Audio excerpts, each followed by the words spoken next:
பார்க்க போறோம் அப்படின்னா என்ன சார் எப்பவுமே வீடியோல வருவீங்க இந்த தடவை வெறும் ஆடியோல வந்திருக்கீங்க அப்படின்னா கம்பைன்ட் டெக்னிக்கல் சர்வீஸ் எக்ஸாமினேஷன்ல நான் இன்டர்வியூ போஸ்ட் அப்படின்னு சொல்லுவோம்ல. ரீசெண்டா ரிலீஸ் ஆச்சு.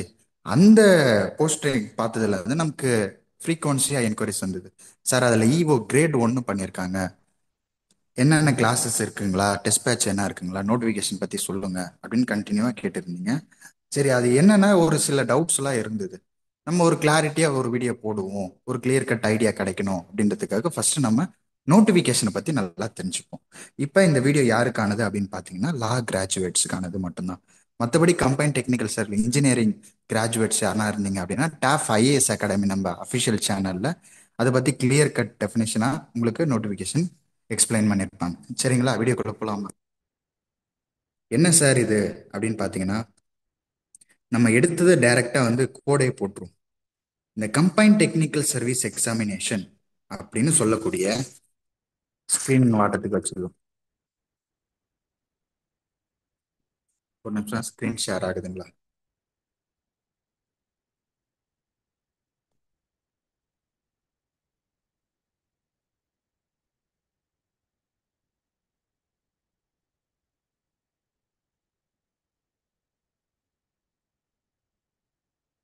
Okay, right. Combine technical service examination இது லாஸ்ட் இயர் கூட interview post non interview post நடந்திருக்கு. அதே போல இந்த ஆண்டுமே இன்டர்வியூ போஸ்ட் கால் ஃபர் வந்துடுச்சு. இப்ப நான் இன்டர்வியூ போஸ்ட்டுக்கு கால் ஃபர் வந்திருக்கு. என்ன சார் இது அறிவிக்கை நாள்? ஃபர்ஸ்ட் இந்த பேசிக் டேட் மட்டும் தெரிஞ்சு. நோட்டிபிகேஷன் அப்படின்னு பார்க்கும்போது 21ஆம் தேதி இது வந்திருக்கு. சரிங்களா? எப்போ சார் அப்ளை பண்ணலாம், உடனே பண்ணிடலாமா சார் அப்படின்னா 27ஆம் தேதியிலேருந்து ஸ்டார்ட் ஆகுது. சரிங்களா? அப்போ இந்த டேட்டு நம்ம கட்டாயம் தெரிஞ்சிருக்கணும். புரியுதுங்களா? அப்போ எப்போ சார் லாஸ்ட் டேட்டு, அதுக்கு அடுத்த பாயிண்டே இருக்கு பாருங்க, 25ஆம் தேதி 6வது மாதம். ஓகேவா? அப்போ மே மாதம் 27 ஸ்டார்ட் ஆயிட்டு ஜூன் 25 முடியுது. இதுல ஃபர்ஸ்ட் கிளியரா இருக்கணும். சார் நான் எலிஜிபிளா, நான் ஃப்ரெஷர் கேட்டகரி சார், எனக்கு என்ன ஏஜ் லிமிட், இதுல என்ன ட்விஸ்டடா இருக்கா அப்படின்னு பார்க்கும்போது தான் வீடியோ முடியும் போது தான் தெரியும் நிறைய இருக்குதா செய்யுது. அதனாலதான் நான் இந்த மாதிரி ஆடியோவே போட்டிருக்கேன். இந்த கோடு எங்கெல்லாம் இருக்கோ அதில் மட்டும் நம்ம பார்த்தா ஒரு 10 பாயிண்ட் பார்த்தா கிளியர் கட் ஐடியா கிடைச்சிரும். சரிங்களா? இப்போ ஃபர்ஸ்ட் பேப்பர் அப்படின்னு பார்க்கும்போது தமிழ் எலிஜிபிலிட்டி பேப்பர். நம்ம எல்லாருக்கும் நல்லா கிளியர் கட்டா தெரிஞ்சிருக்கும், எலிஜிபிலிட்டி பேப்பர் 100க்கு 40 எடுத்தாதான் பாஸ். அது எந்த ஒரு டிஎன்பிசி எக்ஸாமா இருந்தாலும் கரெக்டா ரெகுலரா கண்டக்ட் பண்ணிட்டு இருக்காங்க. இப்ப டிஎன்யூஎஸ்ஆர்பி எக்ஸாம் இருக்கு அப்படின்னா அதுலயுமே எஸ்ஐ எக்ஸாமுக்கு ஒரு 100 கொஸ்டின் தமிழ் கொடுத்துட்டு 40 எடுத்ததா எலிஜிபிலிட்டி டெஸ்ட். தமிழ்நாட்டுல தமிழர்களுக்கு வேலை இருக்கணும் அப்படின்றதுக்காக ஒரு கரெக்டா எடுத்துட்டு அதை இம்ப்ளிமெண்ட் பண்ணிட்டு இருக்காங்க. சரிங்களா? அப்ப பேப்பர் 1 அப்படின்றது தமிழ் எலிஜிபிலிட்டி பேப்பர். பிளஸ் அந்த 100 கொஸ்டின் இருக்கு சார், மீதி 100 என்ன சார் அப்படின்னா ஜென்ரல் நாலேஜ் அப்படின்னு சொல்லக்கூடிய இப்போ ஜிகே, ஜென்ரல் அவேர்னஸ், இது ஃபுல்லாவே ஆப்டிடியூட் ரீசனிங்கு. இப்போ பாலிட்டியில் ஒரு 15 கொஸ்டின் கேட்பேன், எக்கனாமில எத்தனை கொஸ்டின் கேட்பேன் அப்படின்லாம் நம்ம டிஎன்பிசியோட குரூப் 1 குரூப் 2 ஸ்டாண்டர்ட்ல கொஸ்டின் பார்த்துருக்கோம்ல. அதே பேட்டர்ன் தான் இதுல. சரிங்களா? ஒரு குரூப் 2ல என்ன கேட்க போறாங்க, இதுல இருந்து இத்தனை கொஸ்டின் சார், யூனிட் 8 9 அப்படி இருந்ததெல்லாம் இப்போ யூனிட் 5 6 மாத்தினாங்கல்ல. அதெல்லாம் அதே சிலபஸ் தான் இதுலயும் இருக்க போகுது. சரிங்களா? நீங்க அப்போ குரூப் 2க்கு படிக்கிற, குரூப் 4க்கு படிக்கிற ஆஸ்பிரண்டா இருந்தா உங்களுக்கு இந்த ஃபர்ஸ்ட் பேப்பர் ரொம்ப ஈஸியா இருக்கும்.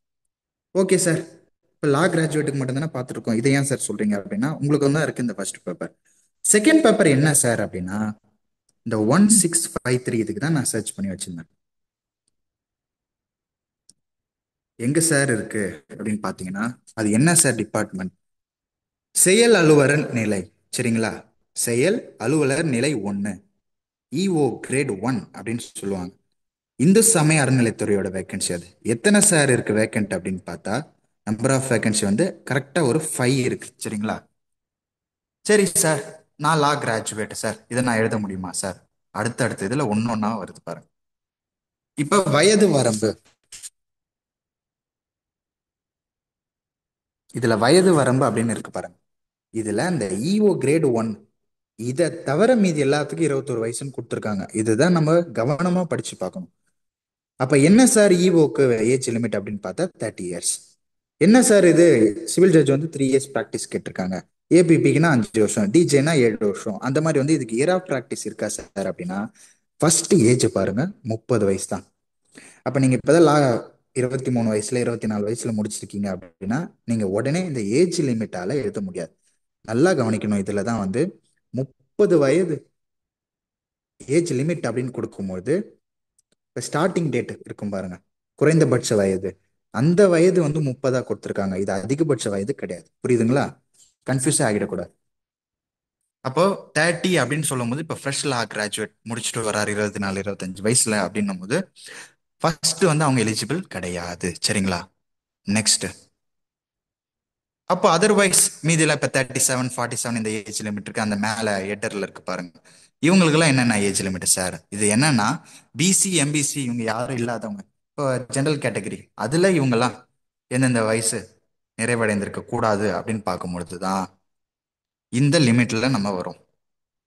என்ன சார் வயசு லிமிட் அப்படின்னு பார்த்தீங்கன்னா, 37 47 இந்த ரேஞ்சில் இருக்கும். மேக்சிமம் இப்போ பிசி எம்பிசி அந்த மாதிரி வரும்போது இன்னும் மேக்ஸிமம் ஏஜ் லிமிட்டாக தான் இருக்கும். அப்போ மினிமம் ஏஜ் லிமிட் இதில் இருக்கு, ஏஜ் 30. அதில் கன்ஃபியூஸ் ஆகிடவே கூடாது. சரிங்களா? அதோ உச்ச வயது வரம்பு இல்லை. எங்க இருக்கு? இது மேலே ஹெட்டரோடு பார்த்தீங்கன்னா கிளியரா இருக்கும். சரிங்களா? பிசி எம்பிசி, புரியுதுங்களா? எஸ்சி எஸ்டி அந்த மாதிரிலாம் பார்க்கும்பொழுது அப்போ உச்ச வயது வரம்பு அவங்களுக்கு கிடையாது. உச்ச வயது கிடையாதுன்னா, சார் 70 வயசுல எழுதலாமா சார்? அப்படி கிடையாது. ஒரு கவர்மெண்ட் வேலைக்கு எந்த ஏஜ் லிமிட், 60 வயசுல இப்ப ரிட்டையர்ட் ஆகிறோமா தமிழ்நாடு அரசு கொள்கைப்படி, அது வரைக்கும் நம்ம எழுதுற மாதிரி இருக்கும். சரிங்களா? நெக்ஸ்ட், செயல் அலுவலர் நிலை 1. என்ன சார் வேணும்? பல்கலைக்கழக மானிய குழுவால் அங்கீகரிக்கப்பட்ட பல்கலைக்கழகத்தில் பெறப்பட்ட இளநிலை கலை அறிவியல் அல்லது வணிகவியல் பட்டத்துடன் சட்டக்கலை. இதுல வந்து நீங்க கன்ஃபியூஸ் ஆகிடக்கூடாது. இந்த அல்லது வந்து முன்னாடி தான் போட்டிருக்காங்களே தவிர பின்னாடி போடல. நிறைய பேர் வந்து இது அல்லது அப்படின்னு நினைச்சுக்க கூடாது. நிச்சயமா ஒரு யூஜி முடிச்சுட்டு அந்த டிகிரியோட லா படிப்பும் படிச்சுதான் இருக்கணும் அப்படின்னு தான் ஃபர்ஸ்ட் பாயிண்ட். நெக்ஸ்ட், மற்றவைகள் சமமாக இருக்கும் பட்சத்தில் தமிழ்நாடு கல்வெட்டியல் நிறுவனத்தால் வழங்கப்பட்ட கல்வெட்டியல் மற்றும் தொல்லியல் பட்டம் பெற்றவர்களுக்கு முன்னுரிமை. ப்ரிஃபரன்ஸ் அப்படின்றது வேற, எலிஜிபிலிட்டி அப்படின்றது வேற. ஃபர்ஸ்ட் பாயிண்ட் தான் எலிஜிபிலிட்டி. கட்டாயம் லா படிச்சிருக்கோம். சரிங்களா? இதுல இயர் ஆஃப் ப்ராக்டிஸ் எங்கேயா இருக்கா? இல்ல தானே? ஆனால் 30 வயசு அப்படின்னு கொடுத்துருக்காங்கல்ல, அந்த ட்விஸ்ட் இருக்குல்ல, அதை கட்டாயம் பார்த்து தான் ஆகணும். சரிங்களா? தேர்ட் பாயிண்ட், மற்றவைகள் சமமாக இருக்கும் பட்சத்தில் சமய நிறுவனங்களில் 5 வருடத்திற்கு குறையாமல் பணி செய்துள்ள பணியாளர்களுக்கு, அதாவது அரசு பணியாளர்கள் தவிர முன்னுரிமை வழங்கப்படும். என்ன சார் இது அப்படின்னு பார்த்தீங்கன்னா, இஃப் சப்போஸ் ப்ரிலிம்ஸ் மெயின்ஸ் எல்லாமே முடிச்சிருங்க, இது வந்து நான் இன்டர்வியூ போஸ்ட் தானே, இதுல யாருனால இன்டர்வியூ இருக்காது. இந்த ரெண்டுத்துலயுமே வந்து ஒரே மாதிரி மார்க் இருக்கிறாங்க. இந்த மெயின்ஸ் மார்க்ல நான் ஒரு 450 மார்க் இருக்கேன், என்ன மாதிரி குவாலிஃபிகேஷன் இருக்குன்னு 450 மார்க் இருக்காரு. ரெண்டு பேரும் ஒரே மார்க்கா இருக்கிற பட்சத்துல இதுல ஒரு ப்ரிஃபரன்ஸ் இருக்கும் அப்படின்னு ஒரு முன்னுரிமை தான் கொடுத்துருக்காங்க. புரிஞ்சுதுங்களா? மற்றபடி ரிசர்வ் பண்ணி வைக்கல. இதுதான் இங்க முக்கியமான பாயிண்ட். நெக்ஸ்ட் பாயிண்ட் பார்ப்போம். செயல் அலுவலர் தரம் 3 அல்லது மேம்படுத்தப்பட்ட தரம். இது வந்து அந்த பார்வை திறன், இது மேக்சிமம் எல்லாருக்கும் கரெக்டாக தான் இருக்கும். அண்ட் நெக்ஸ்ட், இந்து சமய இதுதாங்க ரொம்ப முக்கியமான பாயிண்ட். இப்ப இந்து சமய அறநிலையத்துறை அப்படின்னு பார்க்கும்போது, ரீசெண்டா வந்து அசிஸ்டன்ட் கமிஷனர் ஹெச்ஆர்சில நடந்தது 21 வேகன்சில நம்ம அகாடமில இருந்து ஒரு 7 பேர் பாஸ் ஆயிருந்தாங்க. அப்ப என்ன அது டேர்ம்ஸ் அண்ட் கண்டிஷன்? இந்து சமய அறநிலையத்துறையா சார்? கட்டாயம் இந்துவா இருக்கணும் சார். அதுல இருந்தது, அதுல வந்து இயர் ஆஃப் ப்ராக்டிஸ் 3 இயர்ஸ் இருந்தது. இதுல இயர் ஆஃப் ப்ராக்டிஸ் இல்லைனாலுமே மினிமம் ஏஜ் லிமிட் அப்படின்னு பார்க்கும்பொழுது நிச்சயமா என்ன வருது? 30 கொடுத்துருக்காங்கல்ல. அப்போ கொஞ்சம் ஸ்ட்ரகிள் தான் ஆகும். அப்ப என்ன சார் இது அப்படின்னா, இந்து சமயத்தை பின்பற்றும் தேர்வர்கள் மட்டுமே விண்ணப்பிக்க தகுதியுடையவர்கள். இப்பதவிக்கு விண்ணப்பிக்கும் தேர்வர்கள் வகுப்பு சான்றிதழ் தொடர்புடைய வருவாய் அலுவலர்களால் வழங்கப்பட்ட சான்றிதழை தங்களது சமயத்துக்கு ஆதாரமாக இணைய வழி சமர்ப்பிக்கும் பொழுது கட்டாயம் பதிவேற்றம் செய்ய வேண்டும். அச்சான்றினை பதிவேற்றம் செய்ய தவறினால் விண்ணப்பம் உரிய நடைமுறைகளுக்கு பின்னர் நிராகரிக்கப்படும். சரிங்களா? இப்போ ஒரு கம்யூனிட்டி சர்டிஃபிகேட் இருக்கு, ஏ அப்படின்னு ஒரு கம்யூனிட்டி இருக்கு அப்படின்னா, இந்த மதத்தை சேர்ந்த ஏ பிரிவை சேர்ந்தவர், அந்த மதம் குறிப்பிட்டு இருக்கும் பாத்தீங்களா? அந்த ரிலீஜியஸ் அப்படின்றது இதுல ரொம்ப ரொம்ப ரொம்ப இம்பார்ட்டன்ட். புரியுதுங்களா? அப்ப இந்து சமய அறநிலைத்துறையில் உதவி பொறியாளர், உதவி பெருந்தச்சன் மற்றும் செயல் அலுவலர் நிலை 1 பதவி குறியீடு, அதுக்கு தான் போட்டு சர்ச் பண்ணணும் அப்படின்றது நான் ஏற்கனவே சொல்லியிருக்கேன் நிறைய தடவை. எந்த ஒரு நோட்டிபிகேஷனா இருந்தாலும் லா அப்படின்னு போட்டு சர்ச் பண்ணுங்க. என்னதான் வந்திருக்கு அப்படின்னு பார்த்துட்டு தான் எந்த ஒரு டிஎன்பிசி ஆஸ்பிரண்டா இருந்தாலும் போகணும். சரிங்களா? ஒரு லா கிராஜுவேட் அப்படின்னு போது இதுதான் கரெக்டா இருக்கும். அப்ப செயல் அலுவலர் நிலை 1 பதவி குறியீடு. நிச்சயமா இந்து சமயத்தை பின்பற்றணும். புரிஞ்சுதுங்களா? இதுல கிளாரிஃபையா இருக்கணும். எந்த ஒரு டவுட்டும் வந்துடக்கூடாது. நெக்ஸ்ட் எய்த் பாயிண்ட், இது ஒரு பார்வை குறைபாடு. அந்த எவ்வளவு இருக்குன்னு ஸ்டாண்டர்ட், ஐ விஷன் ஸ்டாண்டர்டு தான். நெக்ஸ்ட், செயல் அலுவலர் நிலை 1 அப்படின்னு பார்க்கும்பொழுது இந்து சமயம் மற்றும் சட்டம். என்ன சார் பேப்பர் 2ல சிலபஸ் அப்படின்னா, பேப்பர் 1ல பார்த்துருப்பீங்க eligibility plus plus GK.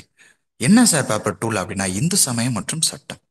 HRC எப்படி தனித்தனி பேப்பரா நிறைய எழுதுனாங்களோ, இதுல வந்து கம்பைன் பண்ண மாதிரி ஒரே பேப்பரா இருக்கு. அப்ப என்ன சார் சிலபஸ் அப்படின்னும் போது சிலபஸ் ரொம்ப டெப்தா கொடுத்துருக்காங்க. எந்த லால எந்த இந்து சமய அறநிலைத்துறையில எவ்வளவு கொஸ்டின் வரும் முதற்கொண்டு ரொம்ப கிளியர் கட்டா கொடுத்துட்டாங்க. இதுல பாருங்க, இப்ப நான் ஆல்ரெடி சொல்லியிருந்த உங்களுக்கு 5 வேகன்சி அப்படின்னு பார்க்கும்போது 5 வேகன்சி யார் யாருக்கு? ஜெனரல் கேட்டகரியில 1, பிஎஸ்டிஎம் பிசில 1, எம்பிசில, எஸ்சி விமன் கேட்டகரி பிஎஸ்டிஎம்ல 1. அப்போ டோட்டலா 5 வேகன்சி இருக்கு.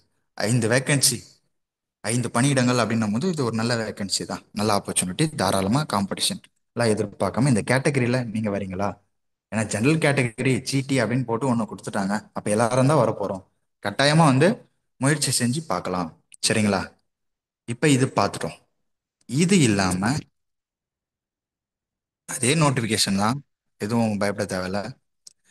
இதுல ஏன் 488 அப்படி போட்டிருக்கான் அப்படின்னா, இது வந்து பேப்பரோட கோடு. இந்து ரிலீஜியஸ்லாம் கட்டாயமா ஒரு டேட் சொல்லல, ஆனா டென்டேட்டிவா ஒரு டேட் சொல்லியிருக்காங்க. 4ஆம் தேதியில இருந்து 10ஆம் தேதிக்குள்ள நடக்கும், கண்டிப்பா நடந்துரும். ஃபிக்ஸ்டா சொல்ல இப்ப 5ஆம் தேதி தான் இந்த லா பேப்பர் நடக்கும். ஏன்னா இத்தனை பேப்பர் இருக்குல்ல, இதுல எல்லா பேப்பர் டூமே அந்தந்த டேட்டுக்கு ஏற்ற மாதிரி கொஞ்சம் அவங்க அரேஞ்ச் பண்றதுக்கு டைம் எடுக்கும். ஆனா கட்டாயம் இந்த 4ல இருந்து 10ஆம் தேதிக்குள்ள பண்ணிடுவாங்க. ஏன்னா இப்ப டிஎன்பிசி கரெக்டா டார்கெட் வச்சு 11 ஷெட்யூல் நான் விடுவேன், நோட்டிபிகேஷன் கரெக்டா இங்க பாருங்க 11ஆவது நோட்டிபிகேஷன் கரெக்டா நான் விட்டுட்டேன் அப்படின்னு ப்ரெஸ் ரிலீஸ் பண்ற வரைக்கும் சூப்பரா பண்ணியிருக்காங்க. சரிங்களா? அதனால டேட்டுக்கு கன்ஃபியூஸ் ஆகிடாதீங்க. 4ஆம் தேதியில இருந்து 10ஆம் தேதிக்குள்ள ஒரு தேதி வந்துடும். அது எந்த தேதின்றத அக்யூரேட்டா ஆல் டிக்கெட் வரும்போது உங்களுக்கு கிளியர் கட் ஐடியா கிடைச்சிரும். அப்ப 5வது மாசம் முடிய போதுங்க. 2.5 மாசம் தான் இருக்கு. பார்த்து படிச்ச ஆரம்பிச்சிங்கன்னா கரெக்டா இருக்கும். என்ன சார் சிலபஸ் அப்படின்னு பார்க்கும்போது எக்ஸிக்யூட்டிவ் இஓல இந்து சமயம் மற்றும் லா. சரிங்களா? இதுல தான் இப்பதான் சிலபஸுக்கே வரப்போறோம். Hindu religion and law degree standard. என்ன சார் அப்படின்னா, யூனிட் 1 அப்படின்னு கொடுத்துருக்கிறதுல 20 கொஸ்டின் வரும். இந்த ஸ்ருதி ஸ்மிருதி எதன் மூலமா பரப்பப்பட்டது, சரிங்களா, அந்த மாதிரி இதெல்லாம் தெரியணும். என்னதான் ஆர்ச்சி நாயக்கு, எங்கதான் அதோட தோற்றம் இருக்கு, சமயத்தை பத்தி ஒரு சமய நூலாக இருக்கும். புரியுதுங்களா? அடுத்து யூனிட் 2 சைவம் வைணவம். இந்த கான்செப்ட்லாம் நமக்கு எல்லாமே வந்து இப்போ ஒரு கிளியர் கட் ஐடியாவா. இப்போ ஒரு சிலருக்குலாம் ஓன் இன்ட்ரெஸ்டே இருக்கும், நிறைய திருக்கோயில்கள் போவாங்க, திருப்பணிகள் செய்யறதுல ஆர்வமா இருப்பாங்க. இவங்களுக்கெல்லாம் வந்து இது ஒரு நல்ல ஆப்பர்ச்சுனிட்டி. ஏற்கனவே இந்த வேதங்கள் எல்லாமே தெரிஞ்சிருக்கும் நல்லா. சைவம் வைணவம் இதை பத்தில ஒரு நல்ல ஐடியா இருக்கிறவங்களுக்குலாம் ஒரு நல்ல சூப்பர் கோல்டன் ஆப்பர்ச்சுனிட்டி இது. நெக்ஸ்ட் யூனிட் 3, இதுல வந்து ஒரு 20 கொஸ்டின். இதுல இந்து கல்ச்சர், டெம்பிள் ஆர்கிடெக்சர் இது எல்லாமே இருக்கும். சரிங்களா? Next unit 4 Hindu religious and charitable endowment act. இப்பதான் நீங்க லாவா வரீங்க. இப்போ ஃபர்ஸ்ட் 3 யூனிட் பார்த்துருக்கீங்க, இது வந்து சமயம் சார்ந்து இருக்கும். இப்ப சமயம் சார்ந்த ஒரு சட்டம் சார்ந்த மாதிரி சூப்பரா வந்திருக்கு பாருங்க. இந்து ஹெச்ஆர்சி ஆக்ட் கேட்பாங்க 1959ல. இதுதான் ஹெச்ஆர்சி ஏசியா நல்லா ப்ரிப்பேர் பண்ணிட்டு போயிருந்தாங்க நம்ம கிட்ட. சரிங்களா? அப்ப history of act, short title, இது எல்லாமே கொடுத்துட்டு அவங்க என்னென்ன பவர் ஃபுல்லாவே தெரியணும். ஏன்னா ஹெச்ஆர்சில தான் வந்து கமிஷனரா, அதர் கண்ட்ரோல் அத்தாரிட்டி இருக்காங்களா, அவங்களுக்கு என்ன பவர், எப்படி நோட்டீஸ் கொடுக்கலாம், ஒரு லேண்ட் அக்விசிஷன் பவர், அது எல்லாமே வந்து ஆக்ட் பிரகாரம் அவங்க கவனிச்சு எடுத்துட்டு போவாங்க. சரிங்களா? இதுல ஒரு 20 கொஸ்டின்ஸ். நெக்ஸ்ட் யூனிட் 6 ஜூரிஸ்ப்ரூடன்ஸ், சட்டவியல் அப்படின்னு நம்ம படிச்சிருப்போம்ல. இவர் என்ன சொன்னாரு, அவர் என்ன சொன்னாரு, ஆஸ்டின் என்ன சொன்னாரு, பெந்தம் என்ன சொன்னாரு, அதெல்லாம் பார்த்துருப்போம்ல. அந்த லா என்ற ஒரு 20 கொஸ்டின். ஏன்னா சட்டவியல் அப்படின்னு பார்க்கும்போது ஒரு ஜூரி ஸ்டூடெண்ட்ஸ் நல்லா ஒரு கொஞ்சம் தெரிஞ்சிருக்கணும் அப்படின்றதுக்காக இப்பெல்லாம் வர எல்லா எக்ஸாம்லயுமே வந்து ஜூரி ஸ்டூடெண்ட்ஸ் கம்பைன் டெக்னிக்கல் சரி இன்டர்வியூ போஸ்ட்டுக்கும் இருக்கட்டும், நான் இன்டர்வியூ போஸ்ட்டும் இருக்கட்டும், ஓரளவு நாலேஜ் இருக்கணும் அப்படின்றதுக்காக அப்ப ஜூரி ஸ்டூடெண்ட்ஸ்ல இருந்து 20 கொஸ்டின் கட்டாயமா கேட்பாங்க. பாருங்க என்ன ஒரு பேட்டர்ன் அழகா கொடுத்துருக்காங்க. ஏன்னா குரூப் 1 குரூப் 2 குரூப் 4 எல்லாத்துக்கும் ஜிகேல இருந்து இவ்வளவு கேட்க போறேன், பாலிட்டில இருந்து இவ்வளவு கொஸ்டின் கேட்க போறேன், எக்கனாமில இருந்து இவ்வளவு கேட்க போறேன், டெவலப்மெண்ட் அட்மினிஸ்ட்ரேஷன்ல இருந்து இவ்வளவு கேட்க போறேன் அப்படின்ற மாதிரி நமக்கு அந்த ஃபர்ஸ்ட் பேப்பர்ல கொடுத்துட்டு இப்ப பேப்பர் 2லயுமே வந்து லாவ்ல இருந்து எத்தனை கொஸ்டின் கேட்க போறா சூப்பரா கொடுத்துட்டாங்க பாருங்க. அப்ப கான்ஸ்டியூஷன் அட்மினிஸ்ட்ரேட்டிவ் அண்ட் ஹியூமன் ரைட்ஸ்லாம். இதுல இருந்து நான் 20 கொஸ்டின் கேட்டுருவேன். என்ன சார் கான்ஸ்டியூஷன்னா, டிபிஎஸ்பில இருந்து கேட்க போறாங்க, பிரியாம்பல்ல இருந்து கேட்க போறாங்க. என்னவா அப்படின்னு பாத்தீங்கன்னா, ஃபண்டமெண்டல் ரைட்ஸ் டியூட்டிஸ் இவ்வளவு தானே கான்ஸ்டியூஷன். அட்மினிஸ்ட்ரேஷன்ல நம்ம டெலிகேஷன் பவர் எப்படி எப்படிலாம் செப்பரேஷனா இருக்கு, ரூல் ஆஃப் லா என்னென்ன இருக்கு, அதை தான் பேசிக்கா இருக்க போகுது. சரிங்களா, டாக்டரின்ஸ் இவ்வளவுதான் இருக்க போகுது. நெக்ஸ்ட், இப்போ ஹியூமன் ரைட்ஸ் லா அப்படின்னு பார்க்கும்போது ப்ரொடெக்ஷன் ஆஃப் ஹியூமன் ரைட்ஸ் 1993, அதை பத்தி ஓரளவு நாலேஜ் இருந்தால் ரொம்ப ஈஸியா இருக்கும். Next unit 8, contract law and transfer of TP act கேட்டிருக்காங்க. இது ரெண்டுத்தையும் சேர்த்து ஒரு 20 கொஸ்டின். சிவில் ஜட்ஜ் நம்ம படிச்சுட்டு இருக்கோம், லா படிச்சுட்டு ஃப்ரெஷரா வரும் அப்படின்னா, அதாவது ஏஜ் லிமிட் 30 மினிமம் இருக்கணும். இருந்தீங்க அப்படின்னா நீங்க தாராளமா இதை அட்டன் பண்ணலாம். நல்ல ஒரு சான்ஸ் தான். உடனே ஃப்ரெஷ்ஷா நம்ம எதிர்பாராம வந்த மாதிரி ஒரு நோட்டிபிகேஷன் அப்படின்னு சொல்லலாம். என்ன சார் கேட்க போறாங்க பெருசா அப்படின்னா, வேலிடு வாய்டு வாய்டபிள் இது என்ன தெரியணும். இப்ப இந்த வீடியோ பாக்குறவங்க முடிஞ்சதுன்னா கமெண்ட்ல மென்ஷன் பண்ணிட்டு போங்க அது என்ன செக்ஷன் அப்படின்ட்டு. சரிங்களா, லீஸ் பெண்டன்ட் கான்செப்ட், லீஸ்னா என்ன, மார்க்கேஜ்னா என்ன, ஒரு பேசிக் என்ன இருக்க போகுது அதுதான் கேட்க போறோம். Next unit 9, personal heritage and archaeological loss.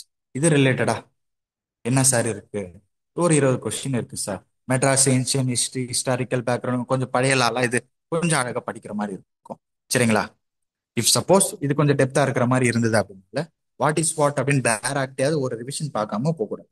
ஏன்னா 20 கொஸ்டின் இதுல இருந்து கேட்டுருவேன் அப்படின்னு சொல்லும் போது அதை நம்ம இக்னோர் பண்றது அப்படின்றது ஒரு பாசிபிளான விஷயமா இருந்தா நல்லா இருக்கா. அப்ப நம்ம ரெக்கமெண்ட் இருக்காது இல்ல. ஏற்கனவே எல்லாம் ஒரு ஒரு வேக்கண்ட் விட்டு மொத்தமா 5 வேக்கண்ட் இருக்கு. அந்த 5 வேக்கண்ட்ல ஒண்ணா நம்ம போனோம் அப்படின்னா எல்லாத்தையும் சிலபஸ் பார்த்துட்டு தான் ஒரு தடவை போகணும். சரிங்களா, next unit 10, land laws and civil procedure. இது ஃபுல்லாவே லேண்ட் லா பத்தி தெரிஞ்சுக்கணும். இப்ப இந்த லேண்ட் லா அப்படின்னு நம்ம காலேஜ் செமஸ்டர் படிக்கும் போது படிச்சிருக்கோம். சரிங்களா, அதை ஒரு தடவை ரிவிஷன் பண்ணாலோ, சின்ன சின்ன ஆக்ட் நில சீர்திருத்த சட்டங்கள் இருக்கும், அதுக்கேற்ற மாதிரி பார்த்துட்டு போனாலும் அது ரொம்ப ஈஸியா கிளியர் கட் ஐடியாவா இருக்கும். அப்ப நம்ம என்னென்னலாம் பண்ணியிருக்கோம் அப்படின்னா, ஒரு வழியா பேப்பர் ஒன்னுக்கான சிலபஸும் கொஞ்சம் டக்குன்னு ஒரு 2 மினிட்ஸ் பார்த்துருவோமே. பேப்பர் ஒன் என்ன சார் அப்படின்னா, எலிஜிபிலிட்டி பேப்பர், இது ஆல்ரெடி சொல்லியிருந்தேன். இதுவுமே ரொம்ப ஈஸிங்க. 100க்கு 40 தாங்க எடுக்க போறது தாங்க எலிஜிபிலிட்டி. இதுல என்னங்க நமக்கு ஸ்ட்ரகிள் ஆக போகுது. இலக்கணத்துல 25 கொஸ்டின், இந்த சந்திப்பு குறில் நெடில் என்ன வேறுபாடு, லகர நகர வேறுபாடு, சுட்டு வினா, அதுதான் கேட்க போறாங்க. அடுத்து சொல் அகராதி, அகரவரிசைப்படுத்த பண்ணிட மாட்டோமா. சரிங்களா, அதுக்கு ஒரு எடுத்துக்காட்டோட கூட கொடுத்துருக்காங்க அழகா. அடுத்து எழுத்தும் திறன்ல இருந்து ஒரு 15 கொஸ்டின் இருக்கு. கலை சொற்கள்ல இருந்து 10 கொஸ்டின் இருக்கு. நான் டிஸ்கிரிப்ஷன்ல பிடிஎஃப் கொடுத்துறேன். வாசித்தல்ல ஒரு 15 கொஸ்டின், எளிய மொழிபெயர்ப்புல 5 கொஸ்டின். இப்போ இந்த டிஸ்கிரிப்ஷன் ஃபுல்லாக நம்ம லிங்க் கொடுத்துட்டோம். நோட்டிஃபிகேஷன் நிறைய கையில நேரம் வந்திருக்கும். ஆனால் 140 பக்கத்துக்கு மேலே இருக்கே அப்படின்னு பார்க்கறதுக்கு நம்ம லா இருக்கா இல்லையான்னு பார்க்க ஸ்ட்ரகிள் ஆயிருக்கும். அதனால தான் நான் வீடியோவே இப்படி ஆடியோ இருக்கட்டும் அப்படின்ட்டு போட்டு விட்டுறேன். இலக்கியம், தமிழ் அறிஞர்கள், தமிழ் தொண்டு, இது ஒரு 15 கொஸ்டின்.